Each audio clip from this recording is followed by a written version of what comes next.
painel 3 será o tema IFRS S1 e S2, perspectivas de impacto, como está sendo estruturado e cases de empresas que aderiram. E eu convido aqui ao palco o Denis Roman, fundador e consultor sênior ESG da Blendon, para moderar esse painel. Também convido o Alexandro de Lima Tavares, gerente sênior de controladoria das lojas Renner. Alexandro, por favor. Convido também Eduardo Moller Ferlauto, gerente geral de sustentabilidade das lojas Renner. E Eduardo Flores, o professor da USP e coordenador técnico do CBPS. Por favor, Eduardo. E aí já passo logo a palavra ao Denis. Por favor, Denis. Bom dia, vamos sentar. Antes de mais nada, obrigado à Abrasca pelo convite para estar aqui hoje. Um grande prazer discutir esse tema que a gente tanto aborda. E os desafios são enormes. Então, como os desafios são enormes, começar com o professor Eduardo Flores. Eduardo tem uma vasta experiência nessa questão de reporte, desde relato integrado, a gente acompanha muito o seu trabalho, Eduardo, e tem uma questão hoje que eu acho que tem me perguntado com frequência. Então, por exemplo, a gente tem visto muita gente confundir o que é da contabilidade, o que é da norma ali IASB, CPC, e o que cai no colo ISSB, CBPS. Para quem está começando essa discussão agora, como é que a gente diferencia o que é o escopo de contabilidade e o que é o escopo de divulgação de sustentabilidade? Para a gente começar a conversa e clarear um pouco o que cai em cada campo. Depois eu vou te perguntar sobre uma questão de materialidade. Obrigado, Denis, pela pergunta. Bom dia, é um grande prazer poder atender esse convite da Abrasca. Parabéns pela Vivo estar aqui cedendo espaço para essa conversa. Pude acompanhar um pedaço do painel anterior muito rico em termos de discussões. A gente está vivendo um momento que, especialmente com a adoção do CBPS 0102, FRS S1 e S2, a gente precisa colocar esse relatório na rua, né? Então, a gente está vivendo um momento de execução, né? Eu sempre costumo dizer, e esse é um disclaimer importante, que do ponto de vista das várias frentes que existem com relação à sustentabilidade, aonde que eu estou situado? Eu estou situado no departamento de relatórios, né? Esse é o departamento que eu estou. Então, as pessoas que trabalham no front office, que estão lá desenvolvendo tecnologias para captura, sequestro, redução de emissões, há pessoas que estão voltadas, por exemplo, ao desenvolvimento de novas tecnologias no sentido lato da palavra para incrementar a diversidade e equidade, há outros indivíduos que estão em várias frentes, né? Há ambientalistas, há engenheiros, sociólogos, né? Então, e aonde é que os contadores, aonde é que os financistas eles estão inseridos? Eles estão inseridos no departamento de relatórios.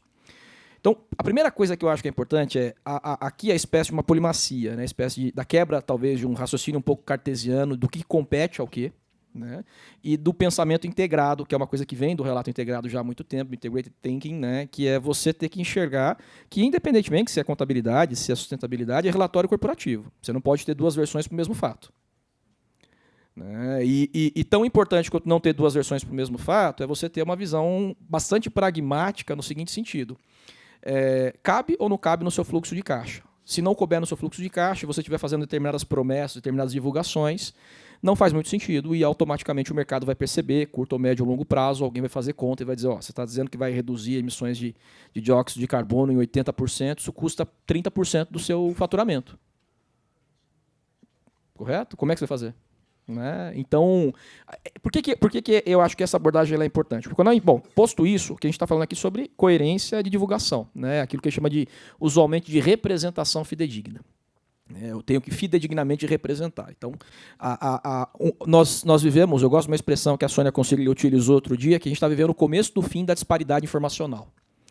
Né? O começo do fim é uma expressão interessante, porque ela tem um certo paradoxo ali num determinado momento, mas ela dá uma clareza muito, muito objetiva do que a gente está passando. Então, o que acontece? Nós vivemos aí com relatórios de sustentabilidade há anos, há décadas. Né? Há décadas. Absolutamente desintegrados, em algumas ocasiões, das demonstrações financeiras. Né?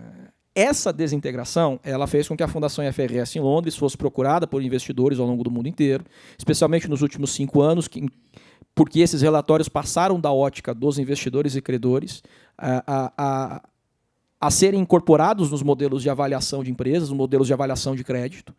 Então, muito investidor vai assim, olha, eu vou conceder um crédito para essa empresa aqui, um debt holder, a uma taxa de juros mais baixa, porque eu entendo que ela tem um impacto socioambiental positivo.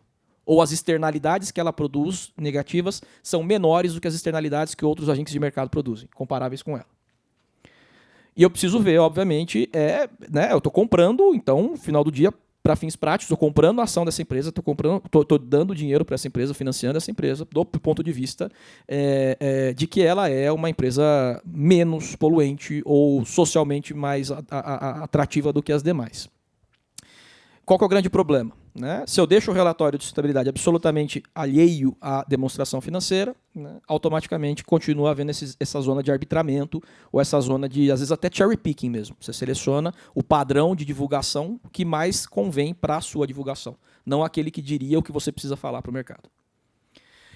Posto isso, o que a gente está lidando com as informações dentro da Fundação IFRS? Você fala, o S2 é muito parecido com o protótipo do TCFD. Ele é muito parecido, mas ele tem mudanças muito substanciais. Né? Primeiro, a gente vai falar de materialidade financeira, mas quando eu pego o IFRS S1, o nome dele é muito autoinstrutivo, dentro dessa lógica como um todo, que é informação financeira relacionada à sustentabilidade. Informação financeira relacionada à sustentabilidade. O que a gente está falando? Que no final do dia, todas as suas métricas de estratégia, todas as suas métricas de descarbonização, todas as suas métricas de mudanças climáticas, todas as suas métricas de impacto socioambiental, elas vão ter que ser metrificadas em unidade monetária comum. Então é como se eu estivesse estabelecendo o seguinte, eu não somo peso com altura, né? Para fazer isso o IMC, por exemplo, tem que fazer uma conversão quadrática, né? Então você tem que colocar as coisas em escalas comparáveis, né? Então eu não posso comparar, por exemplo, o quanto que uma eventual redução de emissão de dióxido de carbono ela tem de melhoria no meu negócio, na minha receita, se eu não metrificar isso no meio do caminho unidade monetária comum, em fluxo de caixa.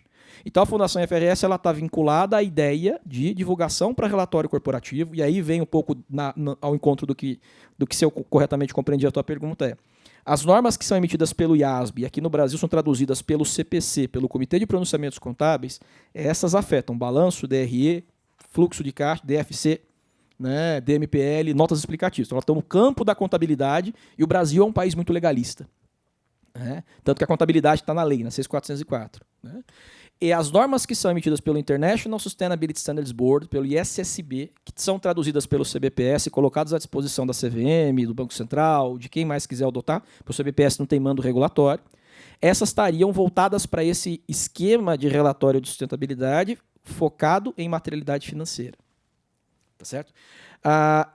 Como nós somos um país bastante legalista, né, naturalmente, a gente viu que as normas do ISSB via CVM foram adotadas por meio da Resolução 93. A gente viu recentemente que o Conselho Federal também, de Contabilidade também as adotou. E a gente viu também que recentemente o Banco Central também as adotou. Potencialmente, a gente vai ter que colocar alguém que vai ter que assinar esse relatório, tá certo? Alguém que vai ter que assinar. E, ao que tudo indica, quem vai ser o subscritor desse relatório, o underwriter desse relatório? Ao que tudo indica, vai ser o contador. E, de novo, por essa tradição legalista que nós temos, a profissão de contabilidade ela tem a espécie de uma fé pública. Então, se aquele relatório amanhã depois sair com algum problema, o contador vai responder como pessoa física, porque aquilo é fé pública. Certo? Então, por isso que é difícil responder essa pergunta de uma forma pragmática. Isso aqui é contabilidade, está na caixa da contabilidade, isso não é contabilidade. Eu prefiro dar um passo para um gentílico maior, dizer, isso é relatório corporativo. E parece que, da forma como o Brasil está caminhando, tudo vai ser assinado pelo contador. Mas por quê? Por conta dessa necessidade de intrínseca associação entre aquilo que é dito num relatório e aquilo que é mostrado no outro. Perfeito, Eduardo. Acho que abordou, esclareceu bastante. E um outro aspecto que você já acabou de mencionar foi a questão de materialidade financeira. E um aspecto que, quando a gente avalia o próprio Practice Statements da IFRS, que é a base tanto para materialidade ISSB quanto para IASB, ela já traz uma questão de elemento qualitativo, além do quantitativo. E quando a gente olha a própria S1, ela já fala também do quantitativo. E quando às vezes a gente conversa com alguns profissionais de contabilidade e auditoria, a gente começa a ver uma visão um pouco reducionista de materialidade. Não que essa visão seja correta, mas a gente vê uma visão um pouco reducionista. Se é mais do que X% do meu PL, da minha receita líquida, isso é material. Como é que eu imagino até que, como a gente está falando de informações que em relato integrado a gente chamava muitas vezes de informações pré-financeiras, como é que você enxerga nessa questão da materialidade, o equilíbrio do quantitativo com o qualitativo? Esse comentário ele é ótimo, porque você é uma pessoa que vive, né, a implementação de relatórios de sustentabilidade e tem uma larga experiência com isso, então tem uma propriedade muito grande para trazer como o mundo como ele é, né, a vida como ela está acontecendo. Eu me concentro muito mais no campo, às vezes, teórico-conceitual, teórico-normativo, né? Então, as minhas aproximações com as empresas são sempre em pareceres, sempre em consultorias no campo mais de discussão, às vezes até de ideias, né, e não de implementações. Isso você está coberto de razão, assim, do que você está falando, no seguinte sentido. O que a gente vê muitas vezes na prática, a discussão de materialidade, é uma conversa que começa do fim para o começo. Porque o que é a materialidade no final do dia? É um threshold que você vai estabelecer, seja ele de aspectos quantitativos, ou seja ele de conceitos abertos, latentes, conceitos de variáveis latentes, que uma vez cruzado aquele threshold, aquele limite, você automaticamente entende que aquele negócio ele é material e os impactos que podem decorrer, né, daquele determinado evento podem colocar, por exemplo, a empresa em insolvência ou, se eu tomar por uma outra medida, por exemplo, quebrar a resiliência do modelo de negócio. Então, no final do dia, o que a gente está buscando? A gente está buscando estabelecer a construção de determinados elementos que me permitam construir uma linha a qual, uma vez cruzada, eu estou num atributo de materialidade, abaixo daquela linha eu não estou na materialidade. Esse é o desenho que se quer. Qual que é a forma mais simples de fazer isso? É a forma arbitrária e refletida. Se você olhar, por exemplo, a Lei 6.404, ela fala que qualquer item específico, para fins de balanço, pegando o que a gente conhece bem, qualquer item específico que ele seja 10% superior de um subgrupo contábil no qual ele esteja inserido, ele é material. Então, linguagem humana, como é que eu faço isso? Eu tenho lá o caixa, equivalente de caixa. Então, supor que a empresa tem um ativo total de R$1 bilhão e eu tenho um caixa de R$200 milhões. 20% é material, tem que ser divulgado de forma separada. Estabeleci o threshold. Por que ele é refletido?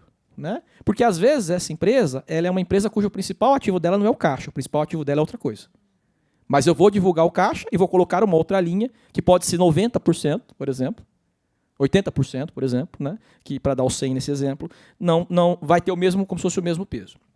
Então, o que vai acontecer? A materialidade está para os relatórios corporativos do mesmo jeito que a escala está para um geógrafo. O geógrafo sentou lá para fazer o mapa dele, a primeira coisa que ele define é a escala.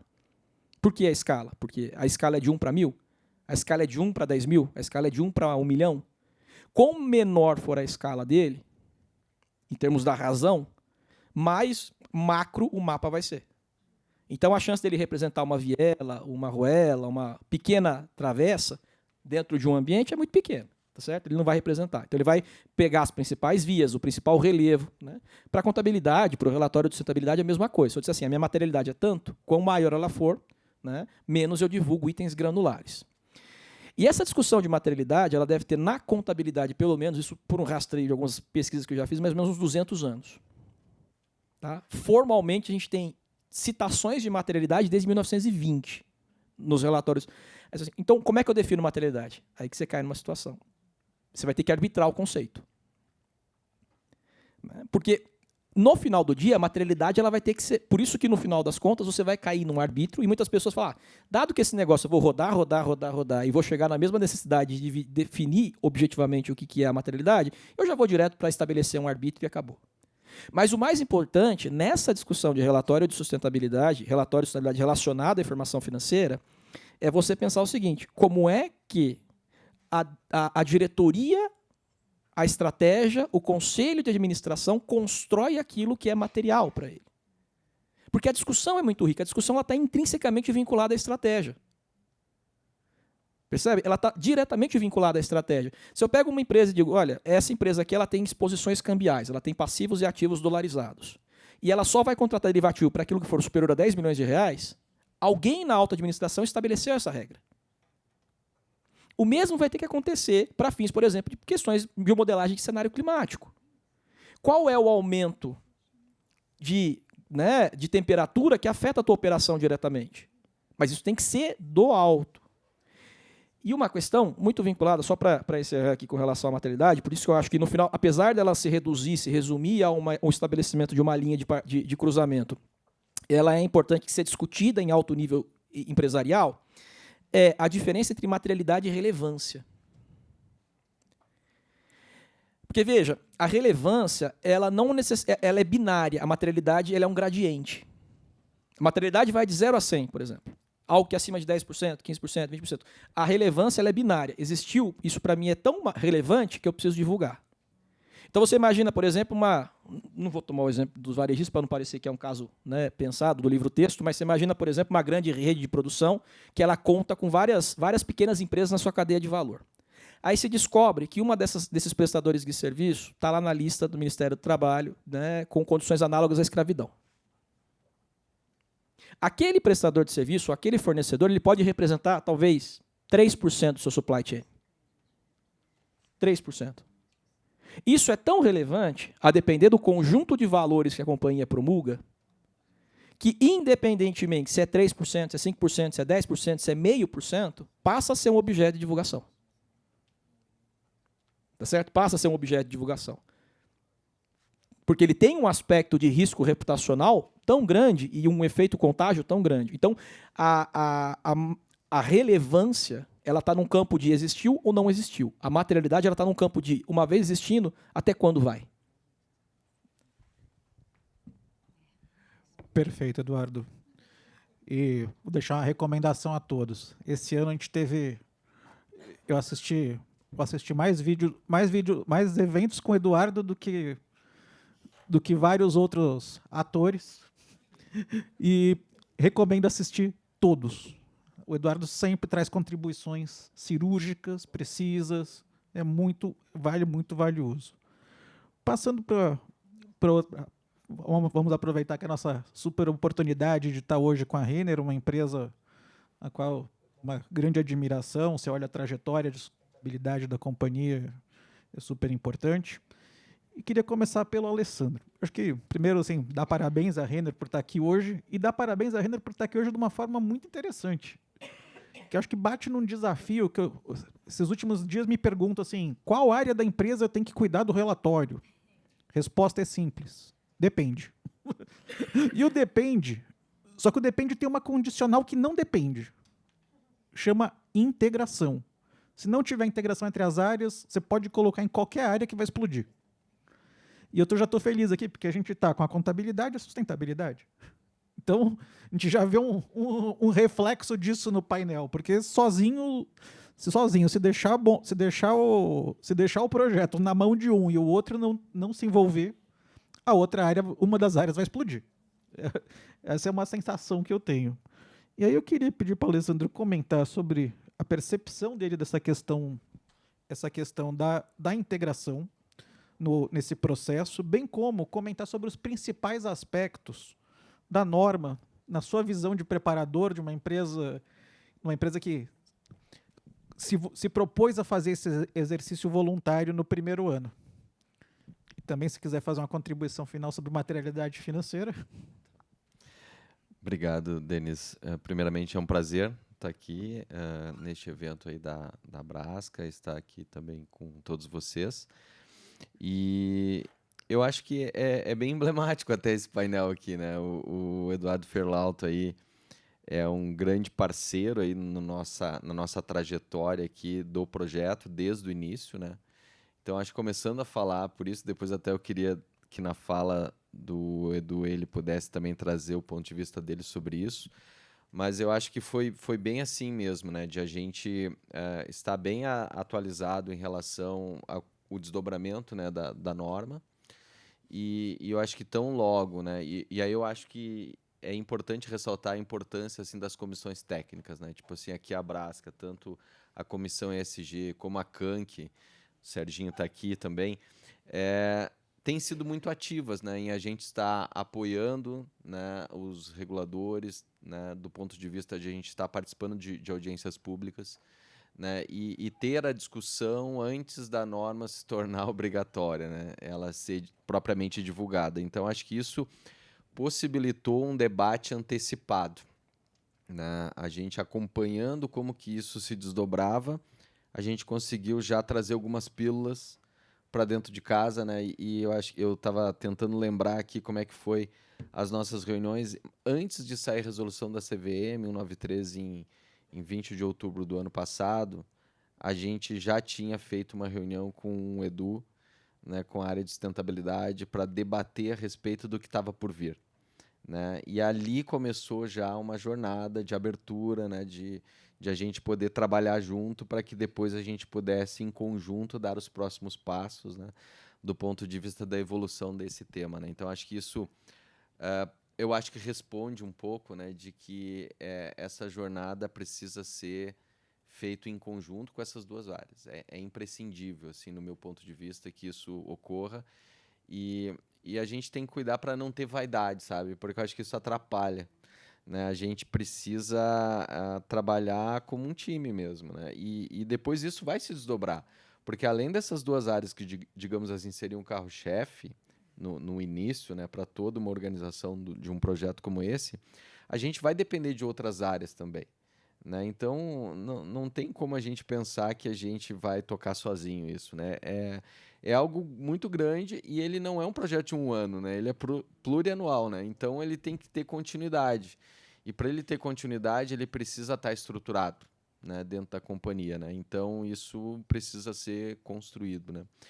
E a gente conseguiu ter essa condição, né, de começar bem, começar integrado. E isso naturalmente foi, né, se disseminando também dentro dos stakeholders, né, que a gente conseguiu em conjunto acionar, mostrar a importância, né? E é tão bacana assim que hoje, até coincidentemente, a gente não estava combinado, mas a gente encontrou aqui também no evento um conselheiro fiscal da Renner que está aqui prestigiando o evento, mostrando o Roberto. Mostrando o quanto que esse é um tema, né, que tem que ser transversal, né, e ele tem que estar presente em todos os fóruns aí dos stakeholders, né.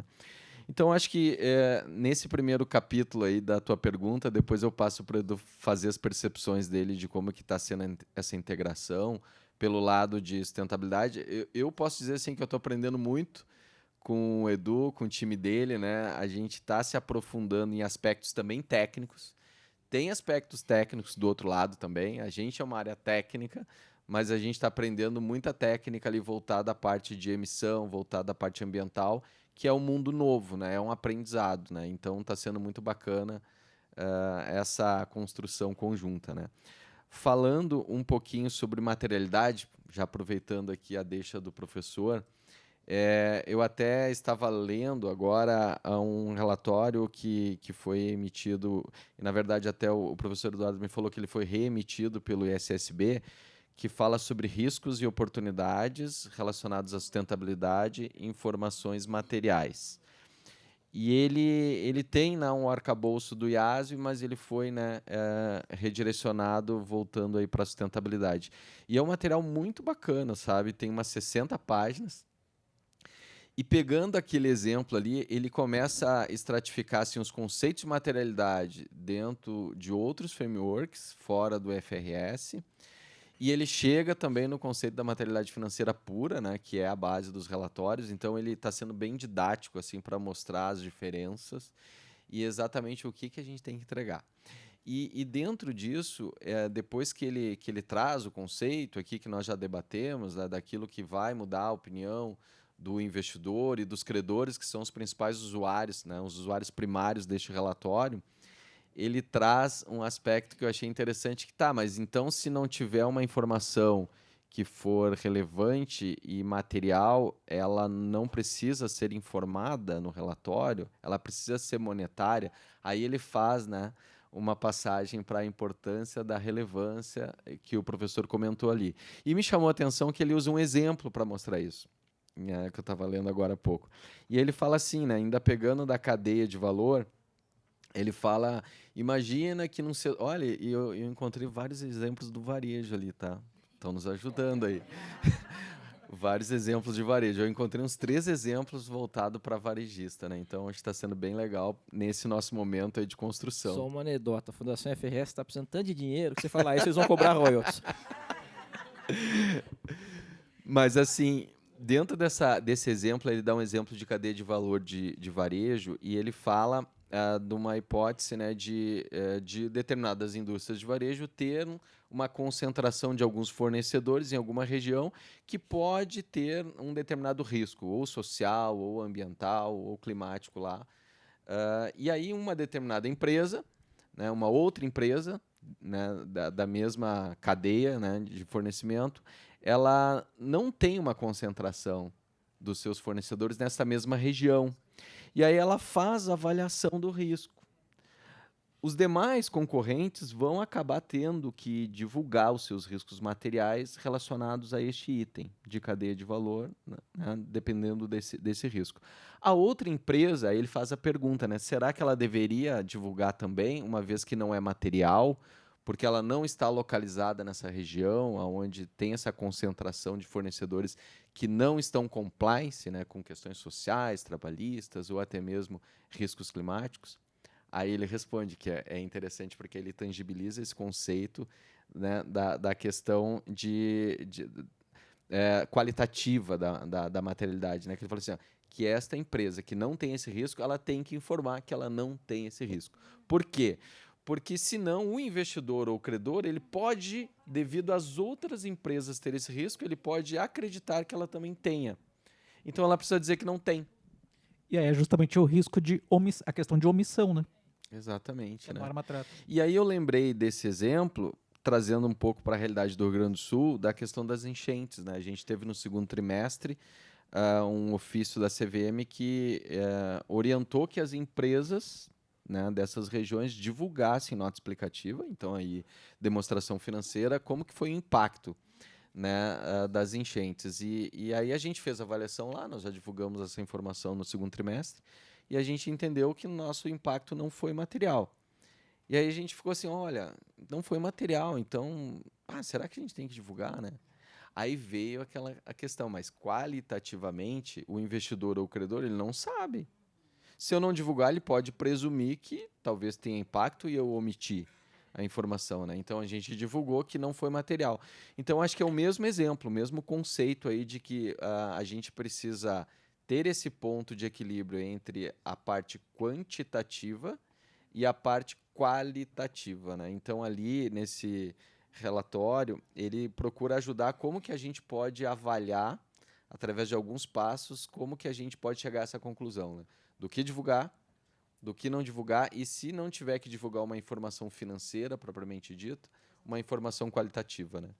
Então acho que isso ajuda e eu diria mais assim sobre materialidade financeira dentro de um ponto de vista de preparador, que o Oliari está aqui como representando os auditores, né? É muito importante estar com os auditores juntos nessa construção.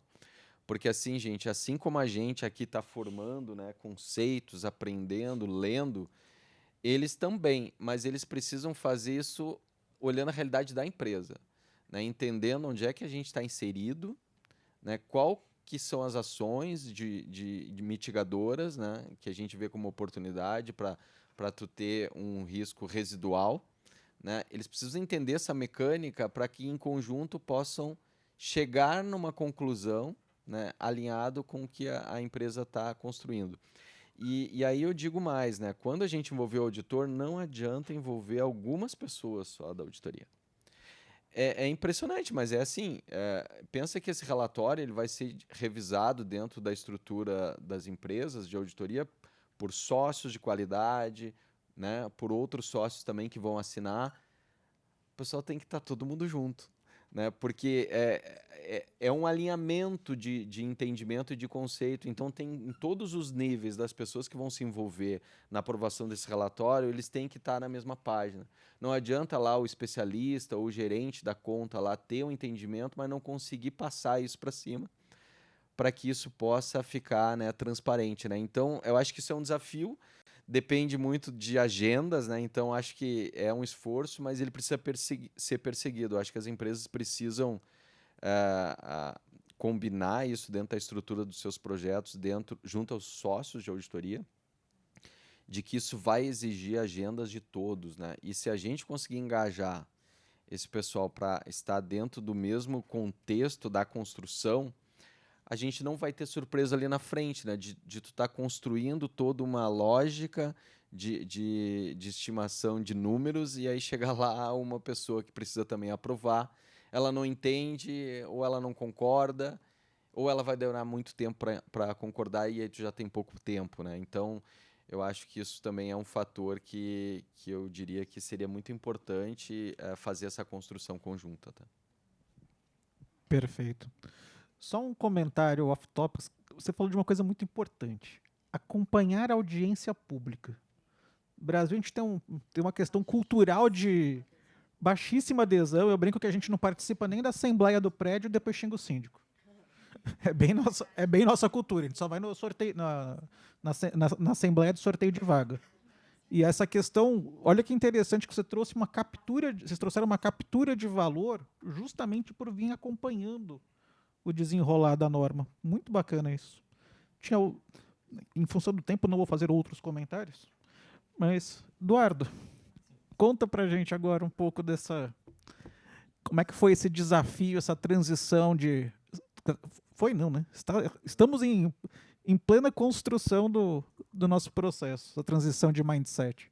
Perfeito. Bom, primeiro agradecer a Brasca e também a Vivo por nos receber aqui. Reforçar um pouco o que o Alex trouxe.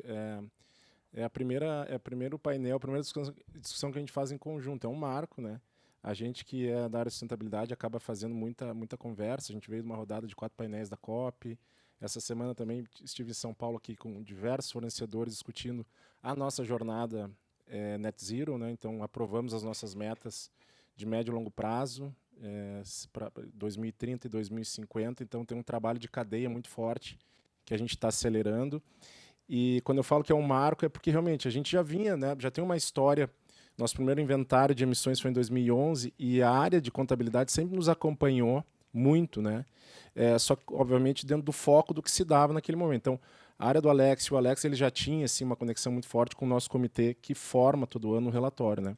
Agora, essa imersão, esse deep dive, em função da iniciativa da IFRS foi bacana, foi muito interessante, porque tem uma troca, que nem o Alex disse, de aprendizado muito grande, vem no momento certo, e aí os recortes, né, interpretativos que acabam acontecendo dentro do que foi o lançamento da IFRS, e nós, como área especialista, a gente entende que foi super importante, porque separa muito bem os discursos e as narrativas. Quando a gente aprova, de fato, as metas baseadas na ciência, o que a gente interpretou muito bem com a questão da norma é separar um pouco, né? Como é que muitas empresas definem a sua meta ou sua jornada net zero e não demonstram isso. Então, a partir do momento que a gente começa a separar, né, essas jornadas a partir da ciência, a partir de metas que vão realmente mexer com o negócio, e isso é super importante. Eu tenho dito, para nós, como empresa, as metas baseadas na ciência de mudanças climáticas, aí se entendendo que hoje um dos principais indicadores de sustentabilidade ambiental é realmente a parte de mudanças climáticas, é uma transformação ao nosso negócio. É uma transformação principalmente industrial. Imagina que hoje a gente tem um trabalho de matéria-prima, né, muito forte, e aí está um dos pilares super importantes da nossa meta, trabalhar a transição energética da cadeia de fornecimento, mas também a gente fazer a transição para matérias-primas, né, que realmente tragam um fator de emissão muito mais baixo. Isso é mexer com um negócio que é centenário. Como é que a gente faz isso de uma forma responsável? Hoje o poliéster mundialmente, a partir do combustível fóssil, é uma matéria-prima predominante no setor, não do Brasil, porque o Brasil a gente tem a maior cadeia verticalizada do Ocidente, a gente tem desde a fazenda até o varejo, somos o 5º maior produtor e consumidor de denim, jeans, somos o 4º maior produtor e consumidor da malha. Folha. Nesse sentido, a gente tem um potencial muito grande de ganho de potencial, então o algodão acaba sendo um share maior dentro do nosso portfólio, só que é uma transição em que muda muito a lógica de como fazer isso. O que que a gente tem dentro desse desafio? O algodão brasileiro, ele é um algodão dito sustentável do ponto de vista qualitativo, mas agora que a gente está avançando para a metrificação. A grande jogada, né, das metas baseadas na ciência é isso, mexeu com toda a cadeia. O evento que eu estava na Bayer na terça-feira foi exatamente isso. Eles lançaram a calculadora de pegada de carbono do algodão, já tinha da soja e do milho. Isso é fundamental para a nossa jornada. Eu defini minhas metas baseadas na ciência com dados secundários. A gente vai ter um ganho, porque agora se prova que o algodão brasileiro ele é sustentável. Então, soluções regenerativas e circulares é o que está na nossa estratégia. E aí, quando a gente fala de regeneração, é onde está alocado o algodão. A gente não precisa fazer a transição. Essa é o grande ganho desse estudo. Talvez a gente não precise fazer a transição do algodão para uma fibra reciclada, que hoje é a que tem o menor fator de emissão, fibra reciclada, tanto poliéster quanto algodão. A gente provando que o algodão brasileiro, e como conseguimos agora num primeiro momento como cadeia, que ele tem um fator de emissão maior, a gente pode incentivar as culturas regenerativas. Mas a circularidade, colocar tanto pós-consumo, né, roupa pós-consumo quanto resíduo de volta na cadeia, é uma estratégia que está como centro, né, tá no centro das nossas iniciativas e também será bem importante. Então, imaginem que é uma transformação. Costumo dizer, então, não é trivial, a gente precisa ter responsabilidade, não podemos sair desligando indústrias, eu sempre digo isso. Nós vamos desligar a indústria do poliéster, gente. Não é responsável, não é responsável. E aí entra muito essa discussão, aí, conectando com o IFRS, em que a gente coloca isso, né, Alex, dentro das nossas discussões, porque isso são teses que a gente defende. Né? Tem um princípio também de projeções que a gente acaba fazendo. Né? A própria questão do que o algodão já está sendo afetado por mudanças climáticas. O Brasil hoje é um dos maiores exportadores, o maior produtor e hoje o maior exportador de algodão. Por quê? A Índia era um grande player. Reduziu em 50% a produtividade em função de mudanças climáticas. O que a gente enxerga lá na frente é que cada vez mais a demanda do algodão vai aumentar e talvez não tenha disponibilidade de algodão no Brasil, que é a maior cadeia verticalizada. Como é que a gente também prepara a estratégia conectada com o negócio, em que a gente blinde o negócio, do ponto de vista de core mesmo, né, de matéria-prima, tendo estratégias de circularidade. Em Portugal, que é um polo têxtil, eles dizem o algodão que nós vamos usar daqui a 10 anos já existe e está nas roupas prontas. Aí entra muito a lógica da circularidade. Mas a gente tem que saber também potencializar o que existe de grande potência no Brasil no ponto de vista de algodão e de agronegócio. Então, conciliar as estratégias, saber metrificar agora do ponto de vista financeiro é fundamental. E essa discussão do IFRS, imagina que a gente faz recortes. Né? Eu prestei muita atenção na fala do professor, depois do Alex, e eu digo que é um marco essa discussão, porque eu vejo que é bacana porque a gente está conseguindo ver, do ponto de vista contábil, muito aprofundamento, e é um recorte da jornada, mas quando a gente olha de forma holística, é uma mudança drástica do ponto de vista de modelo de negócio e que precisa ter essa colaboração. E é isso que a gente começou, né, Alex? A gente começou a se educar mutuamente para realmente o que é, do ponto de vista de materialidade financeira e relevância, começar a fazer parte de uma discussão estratégica de materialidade, do ponto de vista de materialidade ambiental e social. Né? Muito bacana. E a tua fala me remete a uma questão chave. O profissional da sustentabilidade, acho que esse processo ajuda a trazer o profissional da sustentabilidade mais para o centro da estratégia do negócio. Sair daquela camada periférica ali, cuida aqui do programinha A, cuida do programinha B. Não, você vai ter o papel estratégico amplia muito. E, de certa forma, você vai reforçar também o papel estratégico da contabilidade, que deixou de ser o contador do Excel, que fica lá só somando planilha, que não vem daqui para lá, bateu. Do débito e crédito bateu. Beleza, acabou o papel do contador. E eu acho que eu brinco que o mau contador é esse que só faz o cara crachar. E eu acho que enxergar essa cadeia toda, você entende, Alexandre, que te dá você acha que abre a visão do contador?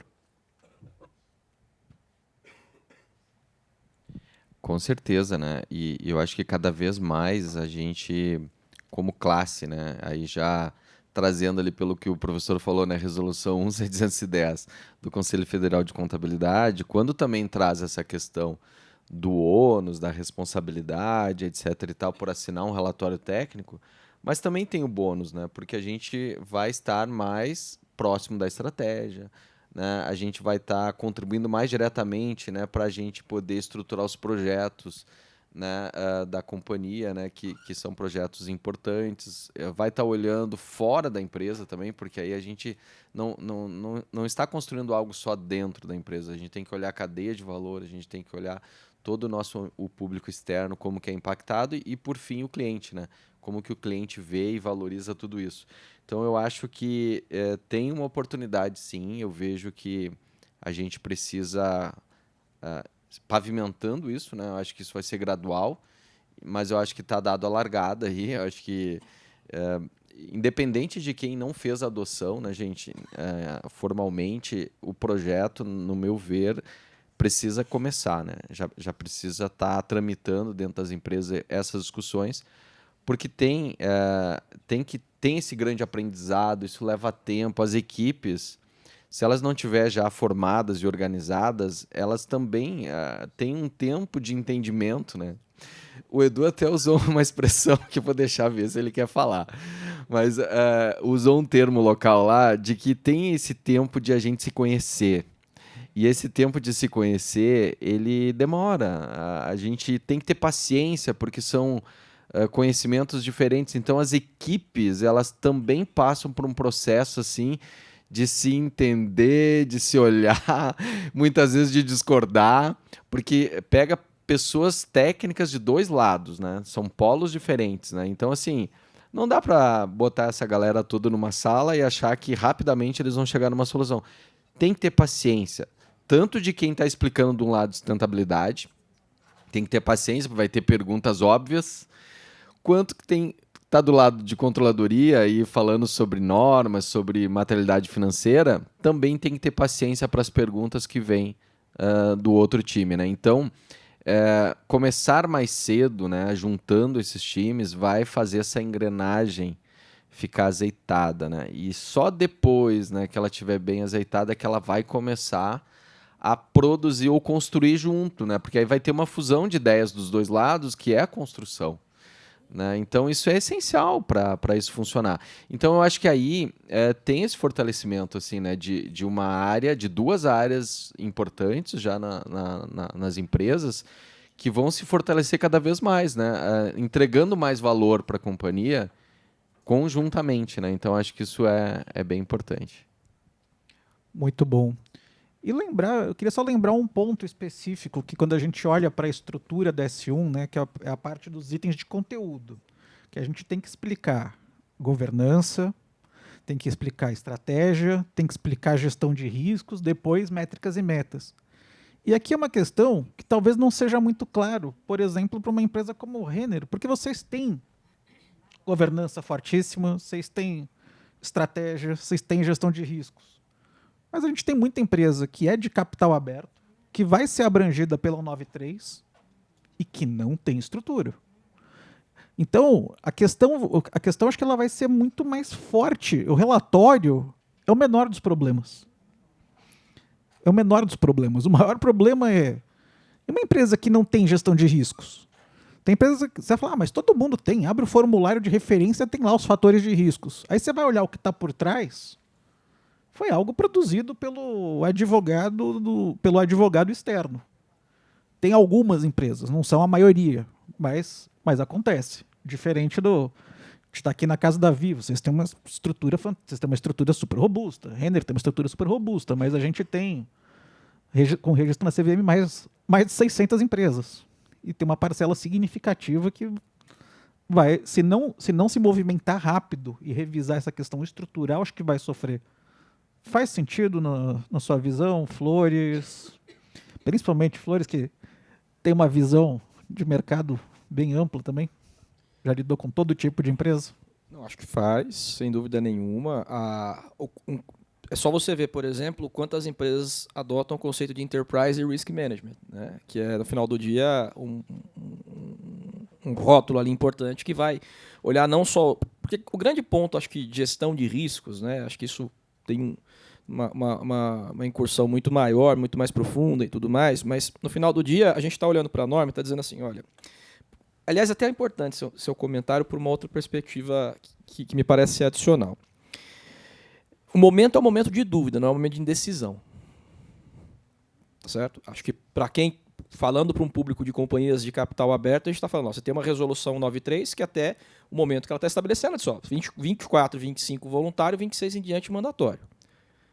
Então, é isso que está escrito lá. Se amanhã depois a CVM pode tirar, por exemplo, registro B, companhia de registro B, ou fundos, ou flexibilizar, é outra história. O que a gente tem hoje na mesa, nas pautas de conselho, é uma resolução que precisa ser cumprida. Né? Então, é uma questão de compliance. E aí, então, automaticamente, isso já tira, por exemplo, o grau de liberdade, especialmente de conselhos de administração, de altos âmbitos de decisão, se vamos ou não fazer. O que você pode decidir é se você vai fazer o voluntário ou vai deixar fazer no mandatório. Né? O que parece totalmente sem sentido, você abrir mão do voluntário, mesmo que não venha a público dizer que vai fazer no voluntário. Né? Mas se você não fizer o exercício intramuros dentro de casa, né, de como é que faz, como que... E esse problema se materializa numa dimensão muito maior. A fala do Eduardo muito rica. Né? Diz, olha, eu conheço meu modelo de negócio, eu tenho uma tese negocial aqui muitas vezes. Né? Questão do poliéster, por exemplo, se ele vai vir de matriz circular ou se ele vai continuar vindo de matriz orgânica. Tudo isso tem uma necessidade de maturação, de reflexão, que não nasce do dia para a noite. Então, quantas empresas conhecem o seu modelo de negócio a fundo? Né? Porque a empresa é um organismo vivo, correto? Às vezes sai um diretor operacional que está lá há 30 anos, 25 anos, e ele leva um legado com ele de conhecimento da atividade prática. Que, então, a empresa é um experimento sociológico. Né? Esse formato de empresa que a gente conhece hoje não tem 300 anos. Né? Então, a gente vive um ambiente muito recente. Então, não dá para imaginar que a nossa experiência é tão larga e tão vasta que a gente vai estudar antropologia, né? A pessoa fala assim, 5 mil anos, né? Para ele é ontem. Né? Então, tá certo? A gente, às vezes, na economia, na contabilidade, finanças, né? Se sente até meio... Né? A literatura econômica tem 250 anos. Né? Então, então, o tempo é muito precioso dentro das empresas porque você tem que dar respostas rápidas para desafios muito... importantes que podem colocar o teu negócio em ausência de liquidez, né, em descontinuidade. Então, acho que isso é muito importante. Então, você olha lá e não tem essa resolução. Então, o momento é de dúvida, não é um momento de indecisão. Temos que fazer, acabou. Né? A questão é como vamos fazer. Esse é o primeiro ponto. Há também, muitas vezes, uma certa resistência sobre a questão, e aí conecta direto com a questão do risco, né? Se esses aquecimentos todos são causados pelo ser humano, ou se eles são uma decorrência natural do próprio ambiente, que, na minha opinião, é uma discussão muito estéril. Porque, se veja, se eu estou partindo do pressuposto que do Holoceno para o Antropoceno existiu um aumento por conta e causa, que estabelecer nexo causal na estatística e na ciência é uma das coisas mais difíceis que existem, por conta da ação humana, de primeira e segunda revolução industrial, ou se eventualmente isso está acontecendo porque o ambiente, de uma forma geral, ele está aquecendo porque aqueceria de qualquer maneira, do ponto de vista das empresas para fins de investidor, e por isso da materialidade financeira, que é uma coisa mais chão de fábrica, o que importa para o investidor e para o credor é qual a sua resiliência climática. Porque, independentemente se o aumento da temperatura está vindo por conta da ação humana ou se ele está vindo por conta do incremento natural da coisa, eu, como investidor, eu, como credor, quero saber o que você está fazendo para gerir esse risco. E eu posso esperar, porque, veja, quando você assina uma demonstração financeira, um balanço, e o auditor audita, ele diz assim, princípio da continuidade. A presunção, o dogma, né, o corolário por trás desse relatório é dizer basicamente o seguinte: eu parto do pressuposto que essa empresa vai operar por exercícios indefinidos. Se você formalizar isso do ponto de vista matemático, ela tende ao infinito, do ponto de vista temporal. Você não está estabelecendo que daqui 10 anos, 15 anos, 20 anos, 30 anos. Aí vem um painel, por exemplo, PCC, e diz, olha, 60 anos você vai ter um aumento de tantos graus centígrados que a temperatura vai para X. Aí você olha e traz isso para dentro do seu modelo de negócio, reflete no seu modelo de negócio. Bom, mas se isso acontecer, não tem mais poliéster. Então, o que eu vou fazer? Vou continuar assinando um relatório de contabilidade dizendo que é por períodos indeterminados, sabendo que na ótica da prática operacional eu não tenho esse horizonte de tempo? Então, a discussão sobre risco, ela não é meramente uma discussão de você colocar numa matriz de risco e dizer assim, isso aqui é risco, isso não é risco, isso aqui é aquela matriz de farol, né? Vermelho, amarelo e verde. né? Ela tem uma discussão do ponto de vista da sociologia institucional da empresa como um ambiente sociológico, como a organizadora dos fatores de produção, porque, veja, no final do dia, a empresa como organizadora dos fatores de produção é a forma que nós encontramos no mundo moderno de gerar o máximo bem-estar social até hoje. Então, se não tiver empresa, no final do dia, a gente está dizendo que não vai ter condições econômicas de você continuar a desenvolver a sociedade do ponto de vista de bem-estar. O Eduardo falou uma coisa muito importante, não dá para você desligar a fábrica agora, não. Se a gente passou muito tempo olhando só para a sustentabilidade econômica e pouco para a sustentabilidade socioambiental, eu tenho uma teoria meio pendular, né? Se eu soltar agora ali foi para cá, eu gero uma absoluta igualdade socioambiental e uma absoluta desigualdade econômica. Aonde que eu vou equilibrar esse peso? Né? E acho que essa discussão de risco, sob uma vertente um pouco mais ampla, um pouco mais multidimensional, ela leva a essa possibilidade da empresa entender quais são as teses negociais que ela vai advogar para os próximos anos. E é interessante, fazendo a conexão com o primeiro painel, outro dia a gente fez um treinamento e eu faço sempre a seguinte brincadeira. Sabe qual o ODS mais importante, na minha visão? 17. Que são as parcerias. Você não consegue mudar nenhum sistema sem as parcerias, porque não adianta essa questão pendular, né? Se simplesmente as empresas resolvem largar a mão desligar um ponto da cadeia, você precisa de uma ação. Você precisa de uma ação coordenada de política pública para resolver essa questão, né? Imagina, você fala assim, vamos parar com todas as usinas termoelétricas. Vai dar certo? Não vai ter... Passa desde a questão da estabilidade do sistema e até a questão que você vai deixar uma série de comunidades que hoje são extremamente dependentes abandonadas e vai gerar outros problemas. Gente, perguntas. Se deixar aqui, eu vou fazer pergunta até amanhã à tarde. O Sérgio, que é um... Opa, bom dia. Estou com a voz meio ruim aqui, mas vou tentar. Primeiro, faço do Denis as minhas palavras em relação às palestras do professor Flores. São várias e todas distintas, né? E, primeiro, parabéns pela Vivi, pela Joanes, pela sessão do espaço. Eu confesso que eu fui entrar ali e olhei e falei, não, estou no lugar errado. É muito bonito para a gente estar aqui, né? Falei, bom, excelente, parabéns realmente. Aí eu queria que tanto o Flores quanto o Alexandre comentasse em relação à extrema importância de participar nas audiências públicas. Não só aqui do CPC, ou do CBCS, ou da CVM, mas, num primeiro momento, no ISSB. Porque o jogo é jogado lá, tanto ISSB quanto IASB. Então, seria importante vocês comentarem isso, por favor. Eu acho que a gente sentiu, né, esse benefício, né, Sérgio, como a gente comentou, quando a gente participou ativamente aí, né, até junto com o CBPS, né, entendendo e vendo os impactos dessa norma. Mas agora, por exemplo, eu lembro de uma mais recente que a gente está conduzindo ali na CANC, que foi o IAS 38, por exemplo, né, que a gente fez uma reunião com o Tadeu, e aí falando de ASB, né, que a gente estava falando sobre os intangíveis, revisão de intangíveis.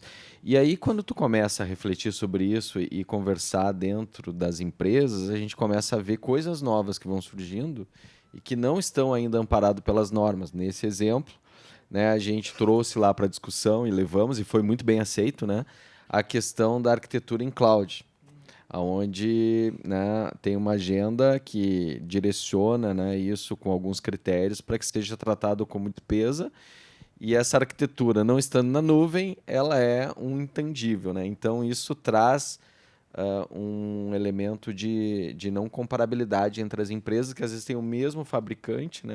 É uma empresa que tem o mesmo fornecedor lá de tecnologia e tem tratamentos diferentes.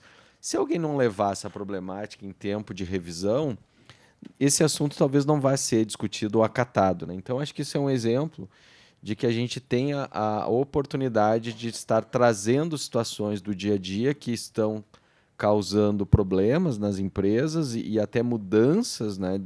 Como o Edu falou aqui, é um organismo vivo, as empresas e o ambiente de negócios, o tempo todo está se transformando, né? E as normas também precisam acompanhar isso, porque senão o negócio começa a gerar distorções, né? Então eu vejo muito importante, e eu acho que ressalto aqui, que a Abrasca tem cumprido um papel, né, muito forte, né? O Sérgio mesmo esteve essa semana na CVM lá também, trazendo, né, essa outra ponte do ponto de vista do que as empresas necessitam, levando para o regulador. Então, eu acho que essa participação ativa dos profissionais, eu acho que falando sobre as nossas áreas aqui de controladoria, é um desafio, tá, gente, do dia a dia, a gente dedicar tempo. Mas equilibrar esses pratos, à medida em que a gente consegue dedicar o tempo adequado para isso e fazer as companhias também entender que isso é um investimento, né, porque isso vai trazer benefícios, né, isso vai direcionar pautas que são preocupações, que são desgastes que muitas vezes a gente acaba tendo internamente, isso ajuda, né, a que esses profissionais tenham esse apoio também internamente para que possam estar cada vez mais ativos nessas associações de classe, participando junto com a academia, com o regulador, com auditores, né, dessas discussões e ampliando cada vez mais agora com outras áreas como sustentabilidade, né? Fundamental participar das audiências públicas, seja aqui nos organismos tanto do CPC quanto do CBPS aqui no âmbito brasileiro, ou seja no ISSB quanto do IASB lá no âmbito inglês. Por qual razão? Quando nós nos tornamos, por exemplo, parte das normas internacionais de contabilidade por meio de mando legal, né, a 11638 nos impôs isso. E quando agora nós nos tornamos parte, né, das normas internacionais de relatórios de sustentabilidade por intermédio de regulação infralegal, como é o caso da CVM, a gente está fazendo parte de um networking global. Então, o que isso quer dizer? Isso quer dizer que a gente vai adotar um padrão internacional que ele vai ter de funcionar para a gente e para outras N jurisdições. As normas de contabilidade internacionais, só para dar uma dimensão, elas operam em 148 jurisdições ao redor do mundo, né? Outro dia até perguntaram, por que não fala país? Porque tem uma diferença entre jurisdição e país, né? Então, elas operam em mais de 148 jurisdições ao redor do mundo. Então, você está usando uma mesma norma de contabilidade que está funcionando entre os 147 mercados ao redor do mundo. Então, você faz parte de um networking global. E aí, quando essa norma está sendo gestada lá no ambiente inglês, está sendo feita uma tarefa, assim, elas não nascem do nada. Elas são normas que passam por um processo de pesquisa, comunicação com o mercado através de um discussion paper. A posteriori, quando essa norma está bem, né, se colhe as percepções do mercado, solta-se um exposure draft, dizendo, se ela fosse publicada hoje, o organismo normatizador entende que seria publicada assim. É igual, por exemplo, para quem tem maior proximidade, eu não sou advogado, né, mas eu não sou operador do direito, mas para quem tem maior proximidade com o mundo do jurídico, as normas internacionais, por exemplo, da OIT, da Organização Internacional do Trabalho. Você traz para cá, você convalida, ela passa a fazer parte do diploma local, né, diploma jurídico local, é a mesma coisa. Então, o momento que você tem para se manifestar com relação a mudanças muito abruptas, olha, esse rumo ela está indo para a direita, mas para mim ela deveria ir para a esquerda. É lá no organismo normatizador inicial que está gestando essa norma. E essas cartas comentárias, as comment letters que são encaminhadas, elas são muito bem analisadas lá. Quando elas vêm, por exemplo, de uma associação igual a Abrasca, né, quando elas vêm representando um coletivo de entidades que dizem comungalmente, de forma comungada, que esse é um problema para todos, o normatizador fala, puxa, né, porque, veja, um processo institucional de um normatizador internacional, como o caso do IASB, do ISSB, ele não tem por cima dele, como no caso, por exemplo, o FASB, que é o órgão emissor de normas norte-americanas, em cima dele, de uma forma geral, está a Security Exchange Commission, a SEC, e em cima da SEC, quem que está? O Parlamento americano. Então, no final do dia, o endosso normativo do FASB vem do Parlamento americano, que representa, de certa maneira, a sociedade por intermédio de um mando democrático. Quando você pega o IASB e o ISSB, você não tem sobre o IASB ou sobre o ISSB nenhum parlamento. Agora o IASB ele tem lá, as normas dele são capturadas pelo Parlamento Europeu via o IFRAG, que é uma espécie de um CPC da União Europeia, né? Mas que é um braço do Parlamento Europeu, mas no final do dia ele não tem o subsídio de uma instituição tal como o Parlamento Europeu. Então como é que funciona um processo? Ele é estritamente técnico, tem que prevalecer estritamente a melhor posição técnica. Então não é um processo democrático no sentido de 55 mil cartas comentário dizem que tem que ser feito de um lado ou de outro. Não, porque não é contagem de voto. Tá certo? Não é contagem de voto. O que é a contagem? A contagem é um peso ponderado para o argumento técnico que melhor representa. Agora, o que é o argumento técnico que melhor representa? É aí que é a importância de você manifestar os seus argumentos com silogismo, com lógica. Né? Então, é uma espécie de uma tecnocracia. Né? Por isso que se você não participa, não tem, você passou fora do radar, você está fora dos registros. Temos tempo para uma última pergunta. Então faço eu. Oh, desculpa, não tinha visto. Oi, pessoal, tudo bem? Boa tarde. Primeiro, parabéns pelo painel. Eu sou Bianca, da B3. Eu queria fazer uma pergunta um pouco mais técnica, no sentido de operacional, assim, para a Renner. Que a gente está passando por um desafio aqui na B3 de entender como que a gente vai divulgar esse relatório. Se ele vai ser um relatório apartado e diferente de qualquer outro relatório, vai ser um relatório segmentado, ou se ele vai dentro de algum outro relatório, por exemplo, como um RA, e vai num capítulo separado dessas informações. Eu imagino que, nesse primeiro momento, por ter um período um pouco maior para você fazer esse relatório ali até o final do ano, esse prazo estendido da CVM, no período voluntário, vocês vão fazer 2 relatórios, que seria o RA, que normalmente se divulga no primeiro trimestre, e depois publicar esse outro relatório da ISSB. Mas, no futuro, vocês esperam juntar isso? E uma outra dúvida ainda sobre isso. Como que fica o RA? Ele vai ser um relatório que ele vai ficar de escanteio? Vai ser um relatório um pouco mais fluffy, só para geral, e aí vocês vão focar mais energia no ESSB? Assim, como que vocês estão pensando esses 2 documentos? Porque o nosso medo aqui é um pouco de a gente focar e botar muita energia nesse relatório do ESSB e o relatório do RA ficar um pouco, digamos assim, meio que para agência de rating ou para a gente cumprir ali um papel que precisa ser feito, mas não ter tanta credibilidade como tem hoje, porque tem uma asseguração, enfim. O que vocês estão vendo em relação a isso? Obrigado pela pergunta. Essa pergunta tem vindo bastante nos eventos, né, Edu? E assim, hoje, né, a gente tá bastante focado em construir o relatório. Mas, assim, a gente sabe que, olhando, né, num horizonte de médio e longo prazo, eu acho que surgem essas questões, a gente já debateu sobre isso, mas o que tem ajudado, assim, talvez a equilibrar um pouco essas dúvidas é que, neste primeiro momento, o cronograma de divulgação já está descasado, né? Então, assim, ele não consegue ser um relatório hoje que possa estar diretamente anexado ou no conjunto da ADF, falando da demonstração financeira, exatamente, porque depende de auditoria e a demonstração financeira, os prazos da demonstração financeira estão diferentes ainda até a adoção, pós-adoção obrigatória, que aí sim eles estarão sendo divulgados na mesma data da demonstração financeira. A partir dali que a gente começa a pensar nessa dinâmica, né? Onde é que ele vai estar nesse conjunto de divulgações.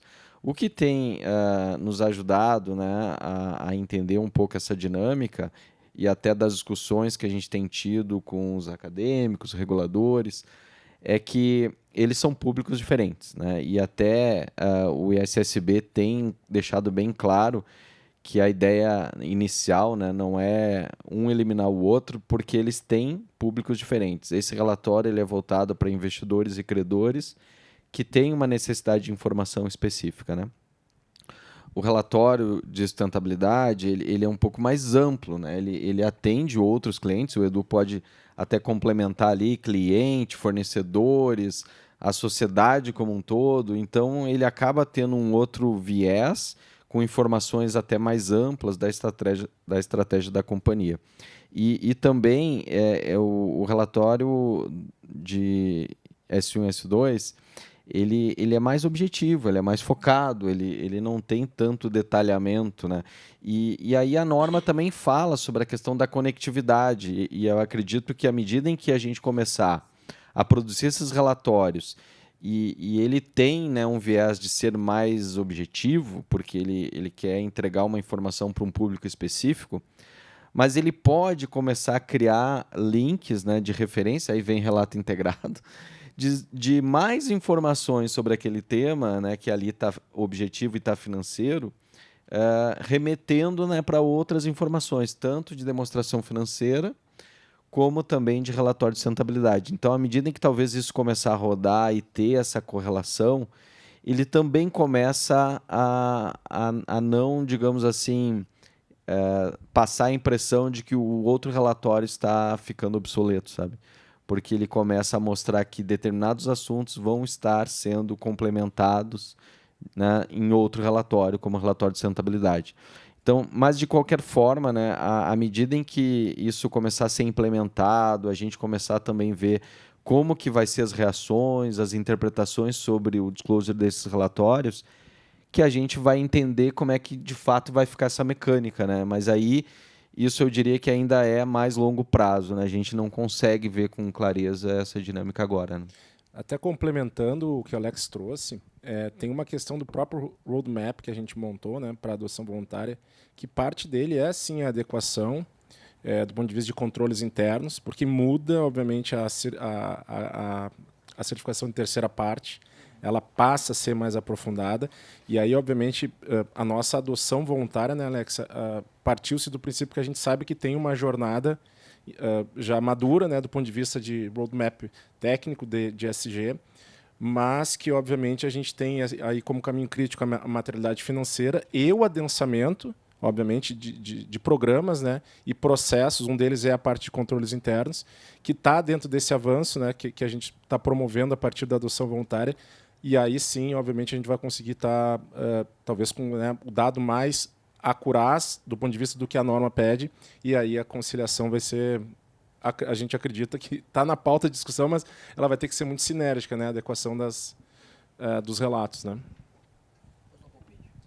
Por favor.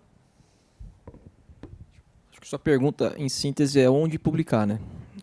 Acho que é assim. Então, o que a norma, o que o S1 prevê? Dentro da DF, junto da DF, né? Ou, eventualmente, se dentro da DF, está dentro da demonstração financeira. Se junto da DF, pode estar no relatório de administração, pode estar no annual reporting, né? Hoje, dentro da DF não dá, porque você não tem a norma, a ISA 5000 e SSA 5000, que é a norma de auditoria, ela não está ainda em vigor, ela entra em vigor em 2027. Então, se você colocar dentro da DF, o auditor falar, não posso, porque eu não consigo auditar isso, eu não tenho uma norma para auditar. Então, ele não vai deixar, né?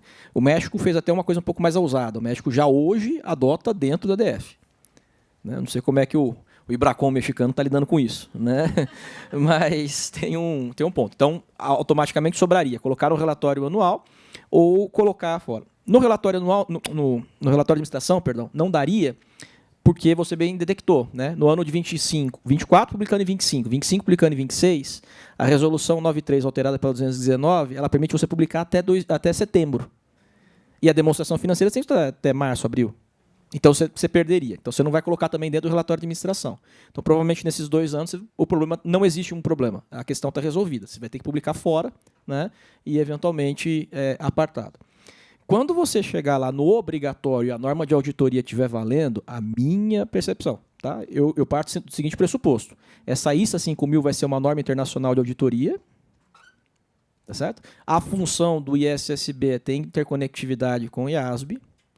Então, muito potencialmente, isso vira, né, uma nota explicativa ou um preâmbulo, vamos dizer assim, dentro da demonstração financeira. Até porque é muito esperado, até por uma questão de consistência, que se mantenha o mesmo auditor que audita as DFs para auditar o relatório S1 e S2.